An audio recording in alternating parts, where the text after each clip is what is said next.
तो हम स्टार्ट करते हैं क्वेश्चन नंबर 8। पिछले लेक्चर को कंटिन्यू कर रहे हैं यहाँ। 8वां सवाल देखो, इसमें लिखा है an eye can distinguish between 2 points of an object if they are separated by more than 0.22 mm when an object is placed at 25 centimetre from the eye. क्या मतलब इसका, अगर मैं डायग्राम बना के आपको दिखाऊं तो ये मतलब है कि ये आंख है और ये है आंख का नियर पॉइंट जो कि 25 सेंटीमीटर पे होता है। तो ये कहता है कि दो डिफरेंट ऑब्जेक्ट्स विजिबल हैं, दो डिफरेंट पॉइंट्स विजिबल हैं 25 सेंटीमीटर पे, अगर उनके बीच की दूरी कम से कम 0.22 mm हो। एक पॉइंट यहां है और एक पॉइंट यहां है, तो मैं इसे एक ऑब्जेक्ट की तरह बना लूं और ये जो हाइट है दैट इज 0.22 mm, ये हाइट है। इस वक्त नेक्ड आई पे जो एंगल बनता है, क्या हम उसे थीटा नोट से डिनोट करते थे कि नहीं? बताओ, जब मैग्नीफाइंग पावर का जिक्र होता था उस समय, है ना? तो ये आपका थीटा नोट आ गया। मतलब इनिशियल डायग्राम हमें ये दे रहा है कि theta naught is equal to ten theta naught ही होता है। तो 0.22 mm अपॉन 25 सेंटीमीटर, ये आपका थीटा नोट है।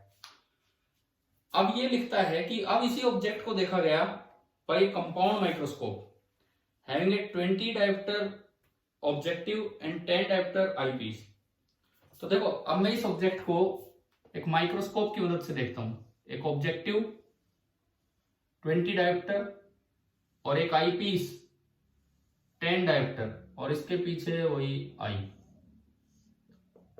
तो 20 डायोप्टर का मतलब फोकल लेंथ कितने सेंटीमीटर? बताओ, 20 डायोप्टर का मतलब फोकल लेंथ कितने सेंटीमीटर? 5 सेंटीमीटर। एंड 10 डायोप्टर का मतलब फोकल लेंथ कितनी सेंटीमीटर? 1/10 मीटर। 10 से मल्टीप्लाई करो तो 100 से मल्टीप्लाई करो तो 10 सेंटीमीटर। अच्छा, ठीक है। और ये लिखता है इनके बीच का जो सेपरेशन है, दोनों लेंसेज के बीच का जो सेपरेशन है वो दिया गया है 20 सेंटीमीटर, ये हमें दिया गया है। ठीक है, ये इंफॉर्मेशन दे रखी है। The object is now seen by this microscope, the final image is formed at 25 centimetre from the eye. तो देखो, जब आप इससे देख रहे हो तो अब आप ऑब्जेक्ट को तो आगे ले आए होंगे, डेफिनेटली आप ऑब्जेक्ट को तो आगे ले आए अब। और अब जो फाइनल इमेज है वो यही बन रही है नियर पॉइंट पे। ये वाला केस आप ले रहे हो कि फाइनल इमेज नियर पॉइंट पे है और आप ऑब्जेक्ट को कुछ आगे ला चुके होंगे, इस तरह से ये वाला केस है। तो ये पूछता है कि what is the minimum separation between the 2 points of the object which can now be distinguished. कि अब जो 2 पॉइंट्स आप डिस्टिंग्विश कर पा रहे हो इसकी मदद से, उनके बीच का सेपरेशन कम से कम क्या हो सकता है, ये हमें निकालना है। कितने बच्चों से हुआ ये सवाल, ये बताओ पहले तो। सबसे पहला काम आपको क्या करना है? सबसे पहला काम होगा कि find angular magnification of microscope. सबसे पहला काम, इस तरह का कभी भी क्वेश्चन आए, पहला काम आपको ये करना है कि find angular magnification of microscope. और पिछले लेक्चर में हमने शायद ये निकालना सीख रखा है कि एंगुलर मैग्निफिकेशन ऑफ माइक्रोस्कोप कैसे निकालते हैं। Linear magnification of objective and angular magnification of eyepiece, उनका प्रोडक्ट। तो चलो उल्टा स्टार्ट करते हैं। हमें पता है कि इमेज बनी है नियर पॉइंट पे, तो ऑब्जेक्ट इससे कितनी दूर होगा बताओ? अगर इमेज नियर पॉइंट पे बनी है तो ऑब्जेक्ट इससे कितनी दूर होता है? आई पीस से। आपको याद होगा ये फॉर्मूला? हाँ, D into F e upon D plus F E. एक बार एफ ई और डी 25 का यूज करते हुए बताइए कि ये डिस्टेंस कितनी आ रही, पॉइंट्स में नहीं फ्रैक्शन में बता दो। 25 गुणा 10 बटे 35, 5 7, 50/7 आ गया। बोलो ये आया कि नहीं आया 50/7? पहले से। यस ठीक है, अब वही काम फिर ऑब्जेक्टिव से कितनी दूर है ये इमेज, पूरा कितना दिया है सेपरेशन 20, तो ये कितना बचा 20 माइनस 50 बाई 7, 7 2 14, 140 माइनस 50 90 बाई 7। हाँ भाई आ रहा है क्या समझ, क्या कर रहे हैं हम, वही सेम काम कर रहे हैं, हर क्वेश्चन में वही काम हो रहा है। ये 90 बाई 7 आ गया, यहां से u निकालो, यहां से u निकालो ऑब्जेक्टिव के लिए, लेंस इक्वेशन लगा के u निकालो ऑब्जेक्टिव के लिए कि कितना होगा, लेंस इक्वेशन लगाओ फॉर ऑब्जेक्टिव।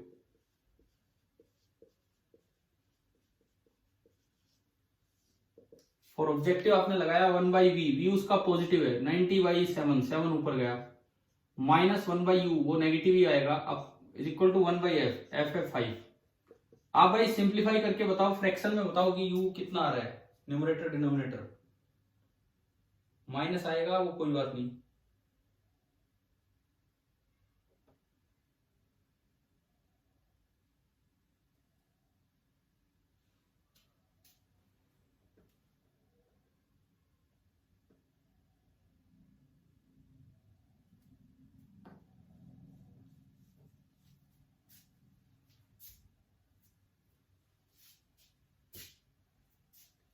बोलो u कितना आया लेंस इक्वेशन से,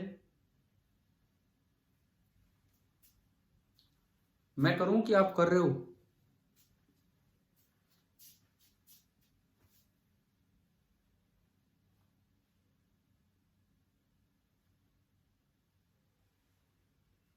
हाँ भाई u बोलो यार, u कितना आया, 11 कितना दोबारा बोलना, कितने बाई 11, माइनस 90 बाई 11। तो ये देखो आपको ऑब्जेक्ट भी पता लग गया कि ऑब्जेक्ट जो है वो इधर से 90 बाई 11 पे रखा गया है। आप ही बताओ पिछले लेक्चर से लेके अब तक क्या यही काम बार बार हम क्वेश्चंस में कर रहे हैं कि नहीं, किस तरह से हम वहां पहुंच रहे हैं, ध्यान आ रहा है, ये वही चीज है। अब है ना यहां से ये निकालो, find angular magnification of microscope, ये निकालो। इसके लिए मुझे लीनियर मैग्निफिकेशन तो लेना होगा ऑब्जेक्टिव का, और एंगुलर मैग्निफिकेशन लेना होगा आईपीस का, है ना, ये 2 स्टेप प्रोसेस है, कंपाउंड इफेक्ट होता है पूरा। इसका लीनियर मैग्निफिकेशन होगा v बाई यू, नेगेटिव होगा, आप उसका मोड ले लो, उसका मोड ले लो आप, v by you, v by you यहां से कितना आ रहा है, v बाई यू करेंगे तो 90 से 90 कटेगा और 11 ऊपर गया, तो जो पहली टर्म है वो आ गई 11 बाई 7, समझ आया, फर्स्ट टर्म 11 बाई 7, और उसकी एंगुलर मैग्निफिकेशन या तो वो होती थी डी बाई यू, या होती थी डी बाई एफ ई, या होती थी 1 प्लस डी बाई एफ ई। कौन सा केस है, कौन सा केस है बताओ, मैं कौन सा है बताओ, कौन सा? इस वक्त इमेज कहां बनी है, फार पॉइंट पे कि नियर पॉइंट पे? तो नियर पॉइंट पे जो होता है तो एंगुलर मैग्निफिकेशन ऑफ आईपीस या सिंपल माइक्रोस्कोप वाला फॉर्मूला, क्या फॉर्मूला था, डी बाई एफ या 1 प्लस डी बाई एफ ई?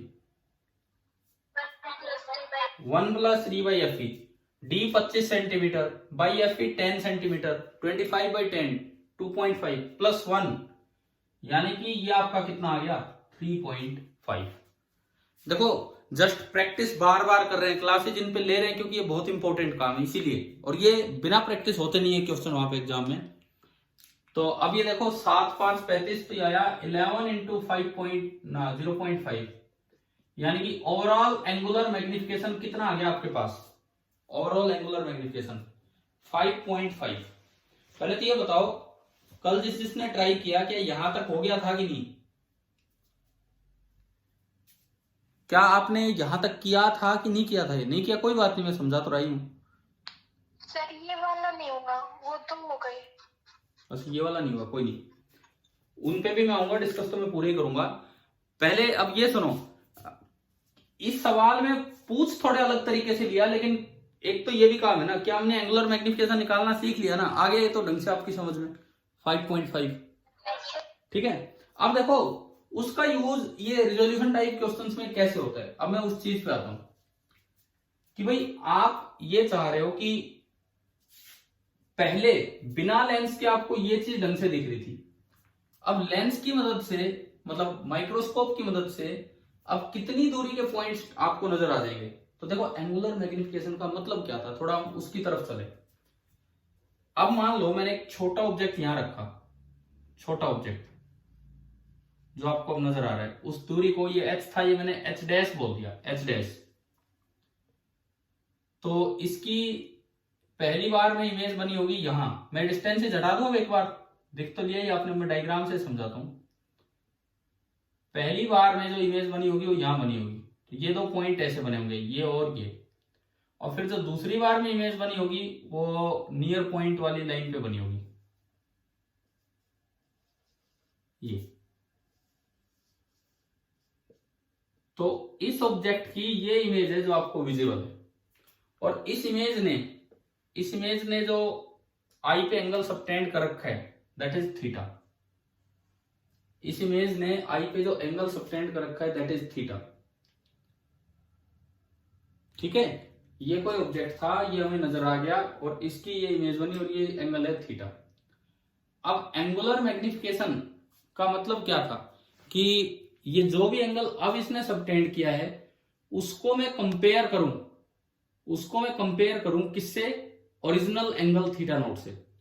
देखो अगर आप सिंपली इसको समझना चाहें कि भाई ये एंगल थीटा नोट है, एंगुलर मैग्निफिकेशन 5.5 आने का मतलब है कि अगर इससे 5.5 टाइम्स कम एंगल भी नेक्ड आई पे बन रहा होगा ना, अगर इससे थीटा नोट बाई 5.5 एंगल भी नेक्ड आई पे बना होगा, तो माइक्रोस्कोप ने उस एंगल को बढ़ा के 5.5 टाइम्स ज्यादा कर दिया होगा, थीटा कर दिया होगा। आप इससे समझो, आसानी से समझ में आएगा। एंगुलर मैग्निफिकेशन 5.5 का क्या मतलब है कि अगर फिलहाल ये एंगल कोई भी समथिंग अपॉन 5.5 था, माइक्रोस्कोप की मदद से देखोगे तो एंगल 5.5 टाइम्स ज्यादा दिखेगा। देखिए क्या मतलब इस बात का, सुने। हमने ये तो निकाल ही लिया कि एंगुलर मैग्निफिकेशन 5.5 आ रहे हैं। अब देखो इसका मतलब ये है कि ये एंगल अगर नेक्ड आई पे ये एंगल थीटा था, तो with the help of microscope आपको ये एंगल बड़ा दिखेगा आंख पे, और with the help of microscope ऊपर दिखे चाहे नीचे दिखे वो एंगल आपको कितना नजर आ जाएगा, 5.5 टाइम्स थीटा नोट। ये मतलब है, मतलब पहले जो एंगल थीटा नोट था अब वो एंगल 5.5 टाइम्स थीटा नोट नजर आएगा। एंगुलर मैग्निफिकेशन का मतलब आ रहा है समझ में क्या है, बताओ कि किन्हीं दो पॉइंट्स का अगर एंगल आंख पे थीटा बना था, तो अगर आप माइक्रोस्कोप बना के उसको देखोगे तो एंगल 5.5 टाइम्स थीटा दिखेगा। इसका क्या मतलब है कि अगर दो पॉइंट ऐसे हों, अगर दो पॉइंट रियल में ऐसे हों जिनका एंगल केवल थीटा नोट अपॉन 5.5 है नेक्ड आई पे, तो with the help of microscope देखोगे तो इनटू 5.5 वो एंगल कितना बन जाएगा, थीटा नोट बन जाएगा। ठीक है, तो अब मैंने पॉइंट्स के नाम लिए, ये पॉइंट है ए, ये पॉइंट है बी, ये पॉइंट है, ये वाला पॉइंट है सी। तो इसका क्या मतलब है कि if A and B are just resolve points, मतलब बस ये इनको आप अलग अलग देख पा रहे हो, are just resolve points for naked eye. अगर नेक्ड आई के लिए ये जस्ट रिजॉल्व पॉइंट्स हैं, तो जो ए एंड सी होंगे then A and C are just resolve points for aided eye. Aided मतलब जिसपे माइक्रोस्कोप लगा रखा होगा। एंगुलर मैग्निफिकेशन 5.5 आने का मतलब यह है कि कोई भी एंगल कितना भी अभी है, माइक्रोस्कोप लगा के आप देखोगे तो उससे 5.5 टाइम्स ज्यादा एंगल नजर आएगा। और थीटा नॉट वो एंगल है जिसपे हमें क्लियरली नजर आ रहा था, यानी कि अब तो ये पॉइंट भी नजर आ जाएंगे। ये वाला कॉन्सेप्ट समझ आया कि नहीं आया, क्या बताया मैंने? ठीक है, तो ये एच हमें दे रखा था पूरा, और हमसे ये पूछा है एच डैश पूछा है, एच डैश कितना होगा, ये वाला एच डैश। तो देखो वहां से देखो, ये जो थीटा नोट है, थीटा नोट वो तो है 0.22/25 मिलीमीटर अपॉन सेंटीमीटर। एंड यहां मैं अगर देखूं थीटा नोट अपॉन 5.5, ये एंगल ये आपका बनेगा एच डैश अपॉन, ये दूरी तो हुई है 25 सेंटीमीटर। तो यहां से मैं अगर देखता हूं तो थीटा नोट निकल के आ रहा है H dash into 5.5 upon 25 centimetre. और वहां से अगर मैं देखूं तो इन दोनों को इक्वेट किया तो h dash into 5.5 upon 25 centimetre is equal to 0.22 millimetre upon 25 centimetre. 25 centimetre से 25 सेंटीमीटर कैंसिल हो गया, तो यहां से आपका एच डैश निकल के आ रहा है 0.22 मिलीमीटर अपॉन 5.5, यानी कि एच डैश निकल के आ रहा है मिलीमीटर में 22, एक जीरो इसका ऊपर गया और उसके 2 जीरो नीचे आ गए, और इंटू 55, ये गया 11 से कटा 2/10 गुणा 5, 5 4 20, 0.4/10 mm में चल रहे हैं, यानी कि आ रहा है 0.04 mm। क्या आंसर था इसका, कल दिया था आपको, यही होगा। आंसर लिखे हैं क्या आपने? ठीक है, मतलब देखो धीरे धीरे क्वेश्चंस का लेवल बढ़ा है, मैग्निफिकेशन निकालना सीखा, अब इसमें उस मैग्निफिकेशन का फिजिकल मीनिंग क्या है वो यूज करना सीखा। तो नेकेड आई तक अगर ये चीजें नजर आ रही थी तो with the help of microscope ये पॉइंट भी नजर आ जाएंगे, क्योंकि ये एंगल अगर 1/5.5 टाइम्स तो बढ़ के माइक्रोस्कोप से उतना ही हो जाना है। क्या ये पॉइंट अब क्लियर हो गया, बताओ? Yes sir. ठीक है, अब हम चलते हैं अपने क्वेश्चन नंबर 9 की तरफ। सवाल नंबर 9 शायद आपसे हो गया होगा, फिर भी हम एक बार देख ही लेते हैं, डिस्कस कर ही लेते हैं।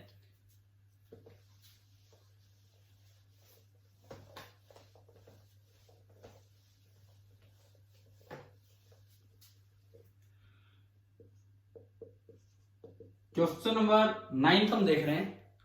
9th में लिखता है ए compound microscope has a magnifying power of 100 when the image is at infinity. तो ये बताओ ये d/f की वैल्यू है या किसकी वैल्यू है? इसने कहा कि मैग्नीफाइंग पावर माइक्रोस्कोप की 100 है जब इमेज इंफिनिटी पे है, तो क्या ये d/f ही है या नहीं है, बताओ? Yes sir. ना, नहीं है, बिल्कुल नहीं है। d/f तो केवल अगले लेंस का मैग्निफिकेशन है, केवल और केवल आईपीस का। ये तो पूरे कंपाउंड माइक्रोस्कोप का कह रहा है। क्या कंपाउंड माइक्रोस्कोप का मैग्निफिकेशन और आईपीस का मैग्निफिकेशन सेम होता है? No sir. हाँ, तो ये ध्यान रखना है, ये गलतियां होती हैं सीधी। Compound microscope has a magnifying power of 100, आपके पास क्वेश्चन है ये आप देख लो। Compound microscope has a magnifying power of 100 when the image is formed at infinity, जब इमेज इंफिनिटी पे बनी है तब। ठीक है, the objective has a focal length of 0.5 centimetre. Objective की फोकल लेंथ है 0.5 सेंटीमीटर।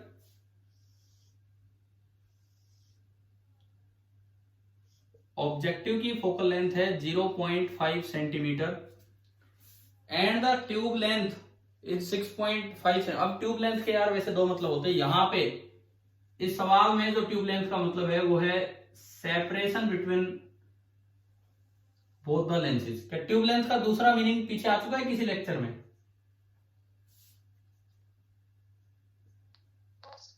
है, बताओ। ट्यूब लेंथ एक तो होता है separation between both the lenses, दूसरा मीनिंग क्या होता है ट्यूब लेंथ वर्ड का माइक्रोस्कोप में? क्या ये किसी लेक्चर में आया है कि नहीं आया है ये वाला पॉइंट? पीछे नहीं आया तो कोई नहीं, मैं बताऊंगा फिर आपको अगले में, लेकिन अभी तो ये सुनो। यहां पे ट्यूब लेंथ का मतलब है कि separation between both the lenses, ये है। तो अब सुनिए, ये लिखता है कि सेपरेशन कितना दिया है 6.5 सेंटीमीटर। ये जो सेपरेशन है this is 6.5 centimetre. Focal length of eyepiece आपसे पूछा है इस सवाल में, लेकिन ये दिया कि जब इमेज इंफिनिटी पे बनती है तो जो मैग्नीफाइंग पावर है टोटल दैट इज 100, कि जब इमेज इंफिनिटी पे बनी तब मैग्नीफाइंग पावर 100 है। तो एफ ई निकालना है। हो गया क्या ये बताओ? Yes sir. चलो ठीक है, मैं शुरुआत करवाता हूं, देखना आपने ऐसे किया है कैसे किया है, या और कोई तरीका हो तो बताना। उल्टा ही चलते हैं हम, उल्टा ही चलते हैं। जब इमेज इंफिनिटी पे बनी तो बताओ उस आईपीस के लिए ऑब्जेक्ट कहां होगा?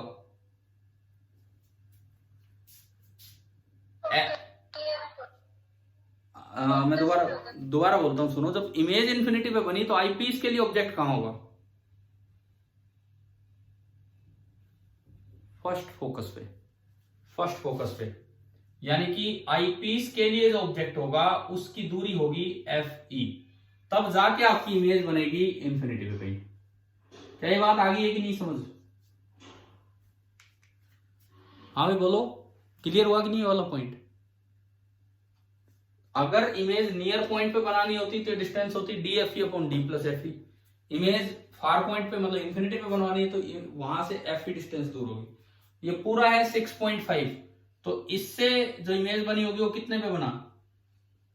6.5 माइनस एफ ई।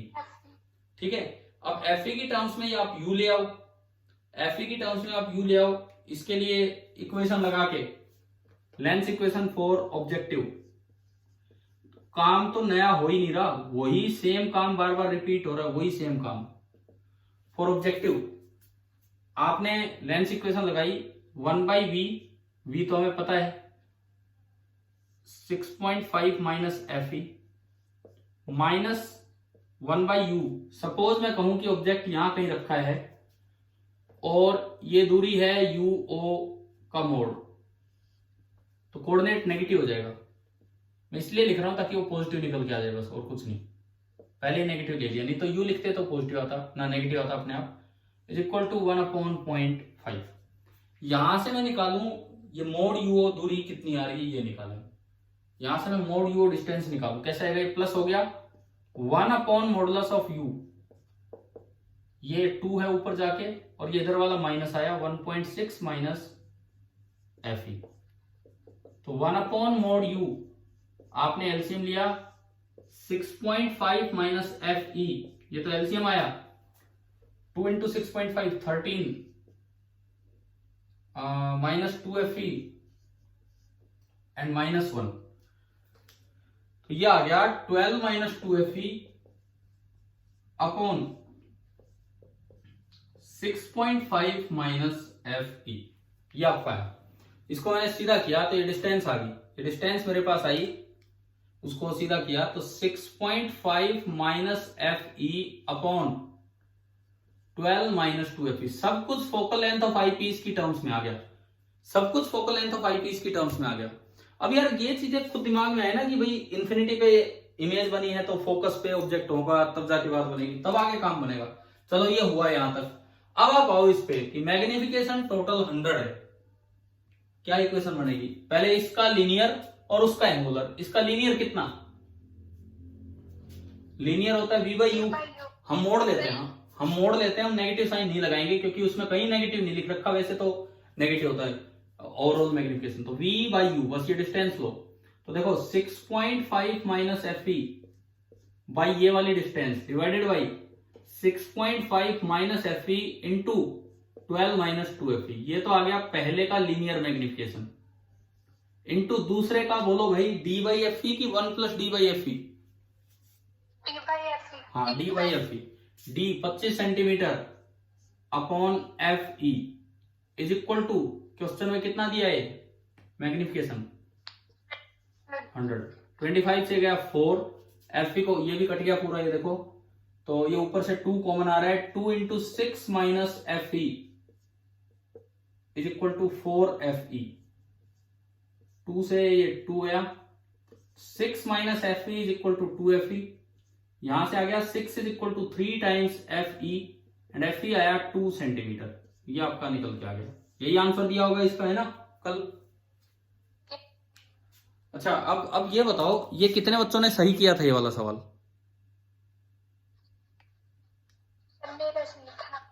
मतलब देखो आंसर आ गया था, बहुत अच्छी बात है। अब मैं ये कह रहा हूं ऐसा तो नहीं था ना कि कोई और ही गड़बड़ होगी और वैसे ही बस आंसर दिख गया हो, या पूरा एक एक स्टेप किया आपने कि ये गए फिर ये गए इस तरह से? हाँ ठीक है, अगर देखो वही स्टेप्स हैं, सारे सवालों में वही स्टेप हो रहे हैं, सारे सवालों में वही स्टेप हो रहे हैं। उधर गए वो डिस्टेंस देखी, ये देखी, ये देखी, फिर इसका लीनियर निकाला, उसका एंगुलर निकाला, एंगुलर के अलग अलग फॉर्मूले वो आपको लगाने हैं इस तरह से। तो अब हम आते हैं क्वेश्चन नंबर 10 की तरफ। सवाल नंबर 10। अब मैंने कहा था कि वो माइक्रोस्कोप का सवाल नहीं था। माइक्रोस्कोप ठीक है, नाम ले दिया, वो सिंपल एक लेंस का क्वेश्चन है, सिंपली एक लेंस का क्वेश्चन है। क्वेश्चन नंबर 10 वो हो गया आपसे कि नहीं हुआ? क्वेश्चन नंबर 10 हो गया सर। हो गया, ठीक है। हो गया सर। देखते हैं अब ये भी देख लेते हैं, एक बार डिस्कस कर ही देते हैं।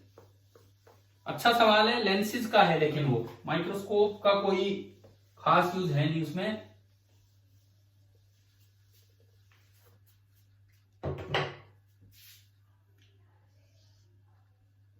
क्वेश्चन नंबर 10, इसमें देखो क्या दिया गया है। Compound microscope consists of an objective of focal length 1 centimetre and eyepiece of focal length 5 centimetre.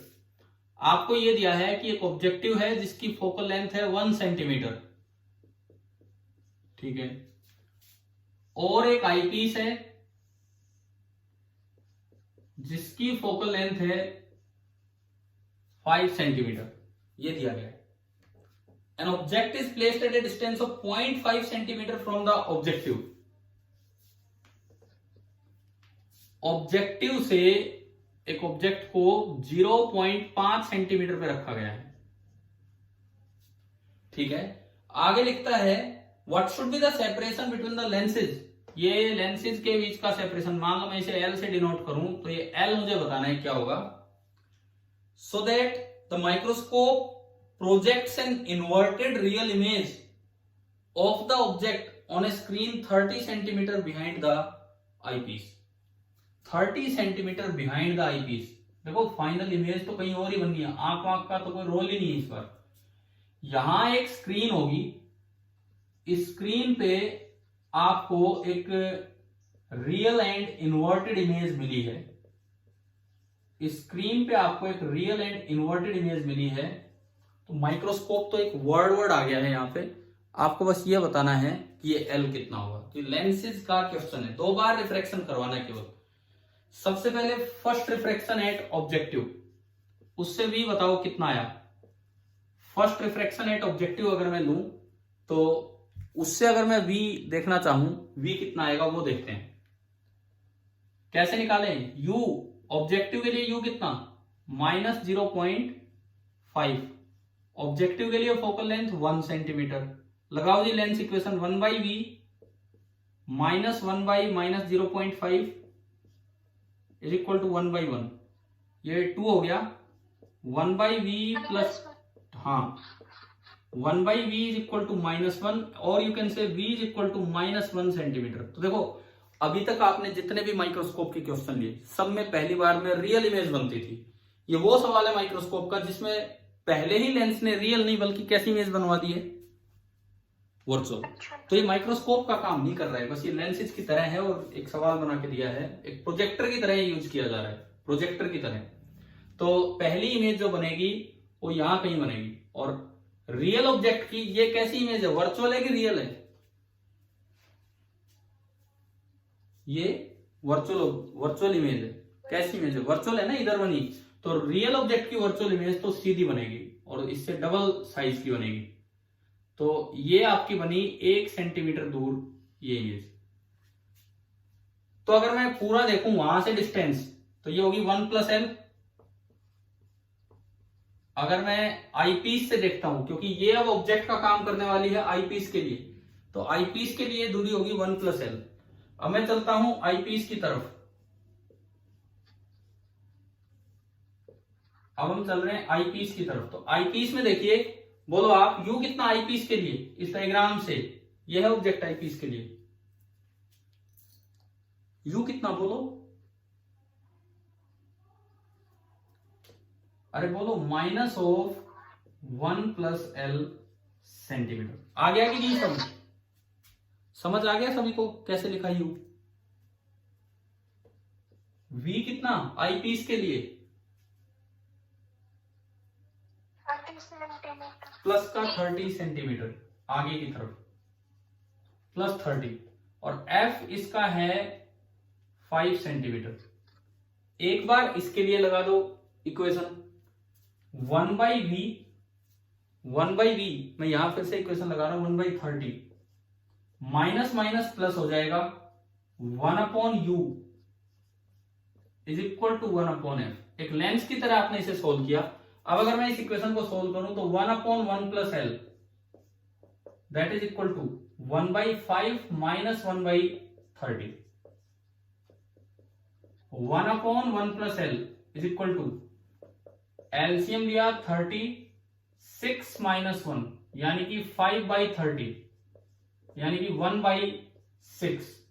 इसको सीधा करोगे तो l प्लस 1 बराबर 6 आ गया, और l प्लस 1 अगर 6 आया तो l कितने सेंटीमीटर आ गया? 5 सेंटीमीटर। यही दिया था कल इसका आंसर। Yes sir. ठीक है, अच्छा आप सुनो, ये जो क्वेश्चन था इसमें माइक्रोस्कोप का कोई यूज ही नहीं हुआ, बल्कि अगर कोई बच्चा माइक्रोस्कोप की तरह देखेगा तो कंफ्यूज हो जाएगा। उस तरह से तो काम ही नहीं कर रहा जैसा हम पढ़ते हैं नॉर्मल माइक्रोस्कोप। तो कॉम्बिनेशन ऑफ लेंसेज है और ये प्रोजेक्टर के तौर पे यूज किया गया है। तो ये तीनों ही सवाल अच्छे थे। एक में एंगुलर मैग्निफिकेशन का बहुत अच्छा सा उपयोग है एंगल की टर्म्स में, कि किन पॉइंट्स को आप पास पास देख पा रहे, थोड़ा रिजोल्यूशन से रिलेटेड था। एक में मैग्नीफाइंग पावर 100 है, बच्चे गलती कर जाते हैं, खाली अगले की मैग्नीफाइंग पावर ले लेते हैं, जबकि वो दोनों का प्रोडक्ट होता है और करना उसी तरह से सब कुछ एफई की टर्म्स में लाके। और तीसरा सवाल जो लेंसेज की तरह आपको देखना था उस तरह से काम हो। तो अब यूं बताओ, क्या माइक्रोस्कोप पे अब अपनी पकड़ बन चुकी होगी ढंग से, है ना?